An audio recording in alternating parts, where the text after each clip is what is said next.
May nakita akong napakamurang medyas sa Lazada. Sa halagang 224, meron na akong 2 dosenang medyas. Para kay Margo yung white at yung black naman kay Kuya Byron. Bumili na nga rin pala ako ng pamunas ng kamay sa kitchen.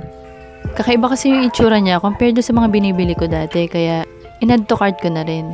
Napakamura din niya, 8 pesos lang ang isa. At kung sa quality naman, sobrang okay na. Ito yung binili ko para kay Ate Margo. 12 pieces yan. Medyo manipis nga lang pero okay na rin sa presyo niya. Biruin mo, nabili ko lang siya ng 89 pesos, isang dosena na. Isa pa, ayoko rin na masyadong makapal ng medyas. Mainit kasi sa paa. Kaya tamang-tama lang yung quality niya para sa mga anak ko. Hindi rin siya mahirap laban kasi nakatry na ako ng ganitong quality ng tela. Hindi masyadong makapit yung dumi.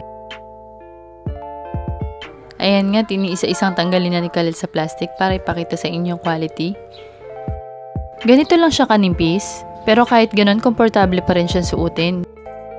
Para sa akin, sulit na rin to sa halagang 89 pesos.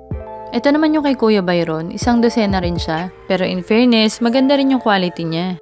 Nabili ko lang yata ito ng 139 pesos.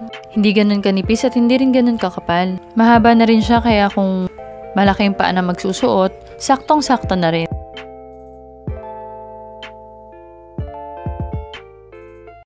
Kayo guys, nakasulit ba ako sa binili ko? O aksaya lang sa tingin nyo? Lalagay ko na lang sa description yung link kung saan ko in-order ha.